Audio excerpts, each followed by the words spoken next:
Hello everyone, good morning to everyone. Good morning sa buong mundo. Good morning, good evening, good afternoon. Kung saan man kayo naroroon, sana ay nasa maayos kayong kalagayan. So anyway, I'm back. I'm back to my normal life now. So hindi pa masyadong magaling tong kamay ko, but at least I can, I can move now. Very limited, pero okay lang. Hanggang dito pa lang ang kaya kong iabot, but before talagang andito lang ito. And then hindi ko pa straight. So it's okay. Anyway, before I start, I would like to say thank you so much to all my subscriber.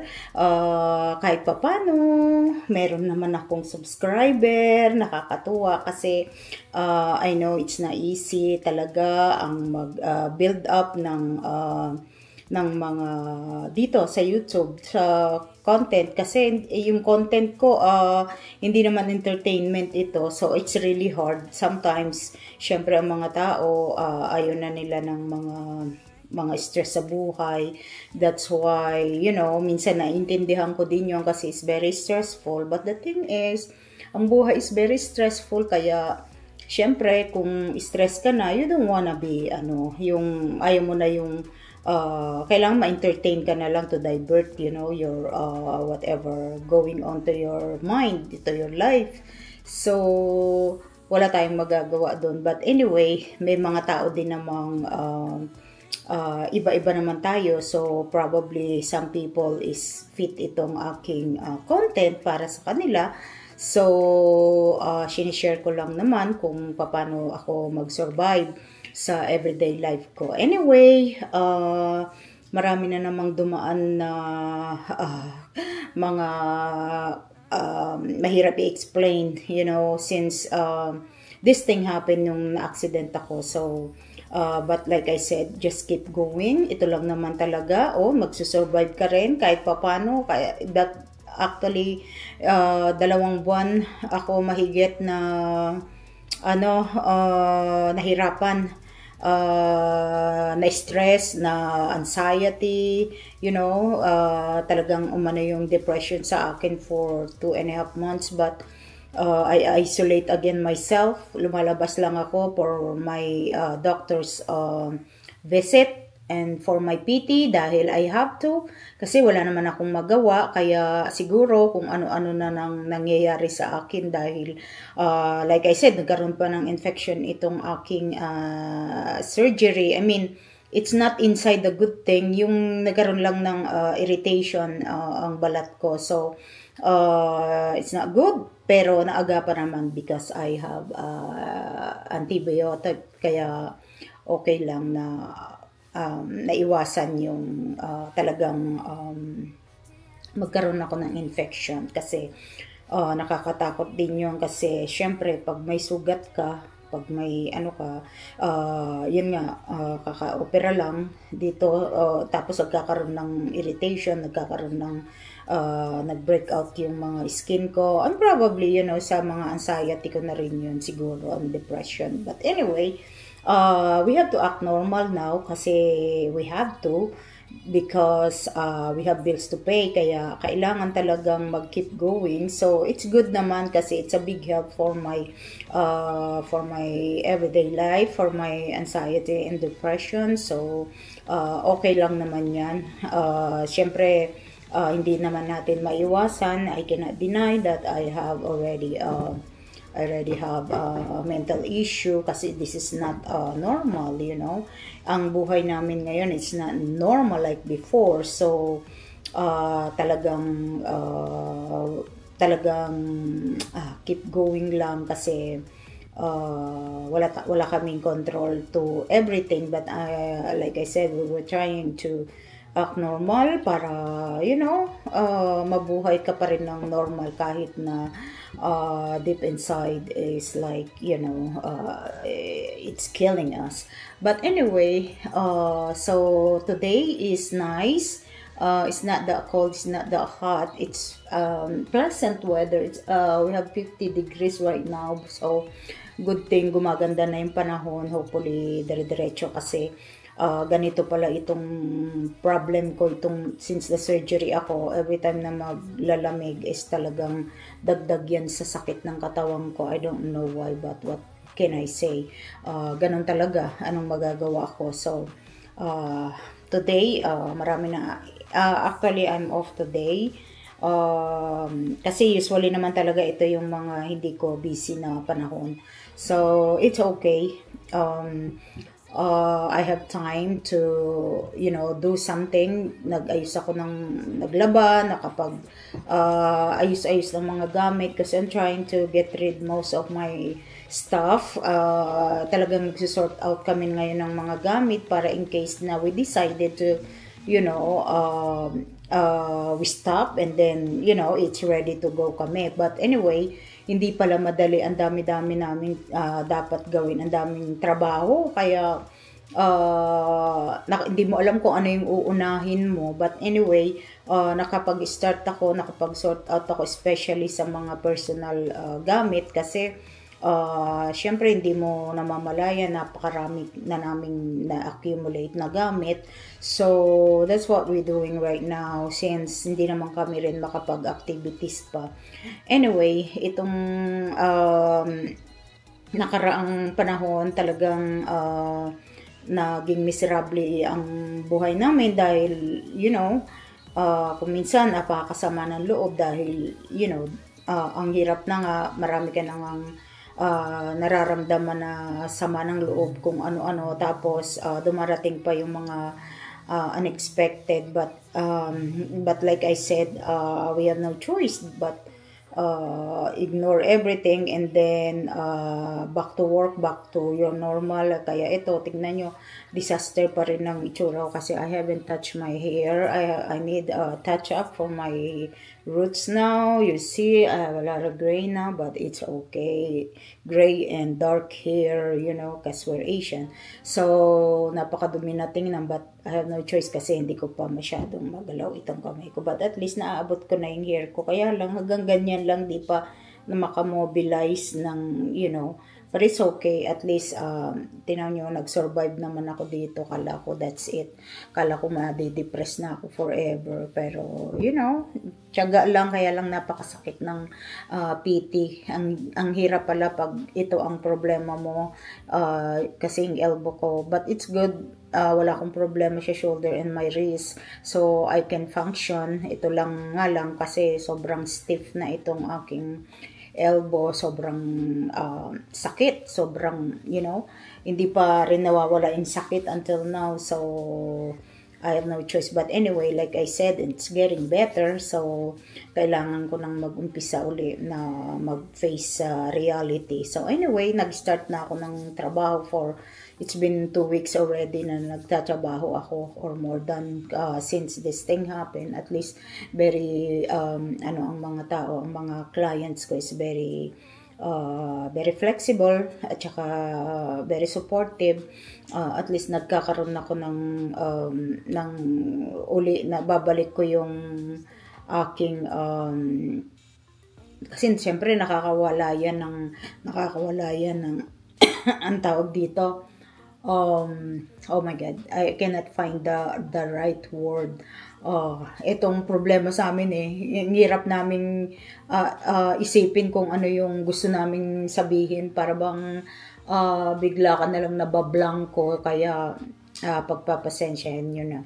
Kaya minsan frustrated kami kasi we cannot find the right word. I'm pretty sure lahat ng mga nagkakaedad is na-experience yung mga ganito. So, minsan napo-frustrate ka kasi nakakapagod yung hindi mo mahagilap yung gusto mo sabihin. But anyway, wala tayong magagawa. Ganun talaga. See, until now, hindi ko makuha yung tamang word para ma-explain ko sa inyo kung ano yung confident. Nawawalan ako ng confident. Tingnan nyo, napakahirap talaga. Hinahanap ko yung tamang words kasi at least yung mga client ko, mga kamag-anak is nakaka-relate sila at nagtatry sila na to help me. So nagkaroon ako uli ng at least ibalik yung aking confident para makapag-function. So anyway, malapit nang gumanda ang panahon, so kailangan maging maayos na rin ako, makapag-function na rin ako para naman may magawa ako sa buhay. Kasi imaginein mo 2.5 months na andito ako sa loob ng bahay, hindi ako nag-activities, hindi ako lumalabas. But actually, mahirap din kasi sobrang lamig kami ngayon. Sobrang lamig. Ngayon palang gumaganda-ganda ang panahon. But for a couple of weeks, talagang bitter cold kami. Nagkaroon kami ng kahit pa paano may snow. But it's not that bad compared to other state na talagang nagbe-blizzard sila all the way to the sa north. Kaya okay na rin. We cannot complain about that. So, anyway, like I said, pasensya na kayo sa mga couple of videos ko na medyo dramatic, medyo late ang mga upload because hindi pa ako makapag-computer much. But ngayon, kahit papano, kaya ko nang i-move itong kamay ko. So, we can, I can go back to my editing na. Kasi alam ko naman, disaster na nga dati, lalo pa na disaster ngayon. But I'm trying to give at least magkaroon naman ng magandang yung aking content, maging maayos naman yung pag-i-edit ko. Pero inaaral ko pa rin, just like I said, kasi hindi pala madaling maging editor kung hindi ka naman editor. So ito na nga lang pagsasalita sa camera is na easy. But at least, natitrain na ako, natututo na ako, nawawala na yung hiya ako sa camera, so it's good. Not like before, hindi pa ako nakakapag-umpisa, nabubulol na ako, but at least ngayon, nakakaaya ko na. Ganun lang pala yon, exposure lang. Kaya sa mga baguhan na mga vlogger na katulad ko, keep practicing, matasanay din kayo, hindi laging, laging umpisa, ano rin natin yung gusto natin gawin. Kasi ang hirap talagang magsalita in front of the camera. Kaya lang, like I said, this is what I want. Ito na yung gusto kong gawin. I'm preparing myself for my retirement. So, hindi kami maboard at saka like I said, ma-convince kami to do something. Hindi yung retired ka na, matutulog ka na lang all day. No, that's not my, my plan. I wanna, enjoy the rest of my life. Yung natitira ko, kung how long pa ako dito sa mundo, I wanna at least give, magkaroon naman ng quality yung buhay ko. Hindi porque wala na yung anak ko, magiging miserable na kami. It's so sad naman yun. But anyway, ang pain namin is gonna be forever. Siyempre, anak namin yun. Hindi namin siya basta-basta makakalimutan. So, hopefully, yung mga tao na, be patient sa amin. Kasi talagang sometimes, we are being very annoying. Minsan parang OA na ang dating. Kasi yun ang dating sa iba. Kasi you never experience our, what we experiencing right now.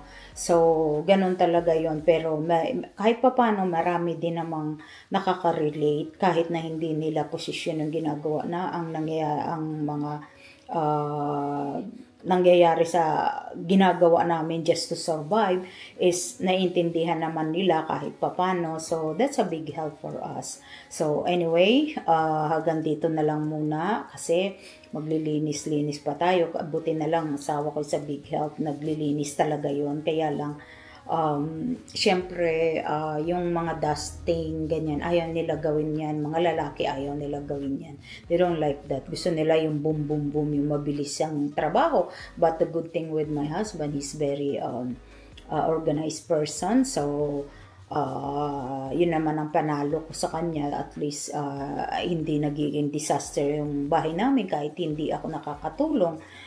Ilang beses na akong naging handicap for since marami akong mga kung ano-anong nangyayari sa buhay, pero sa awa naman ng Diyos, hindi naman kami mukhang tinamaan ng bomba itong bahay. So, that's a good thing with my husband, is a big help, like I said. So, anyway, till next again. Gandito na lang muna. Ayan si bibi ko, ang magandang, pinakamagandang bata sa buong mundo. Ayan, yung anak ko. Sana, kaya ito na lang buhay ko. I'd have to talk to my daughter every day. Parang andyan lang siya sa tabi ko lagi. Yun na lang, kahit masakit, sige na lang. Okay na lang yan. Basta ako, for now, hindi nyo ako ma-stop na I talk to my daughter all the time. Lalo na ako lang mag-isa dito sa bahay. Di syempre, kung makikita nyo ako dito, ng syempre hindi ko naman ginagawa yung pag may tao. Normal naman ako pag may tao, pero syempre pag kami dalawa lang ng anak ko dito sa bahay, I talk to her most of the time. Kaya like I said, normal na yun sa buhay ko, just to, survive, just to keep going. Okay?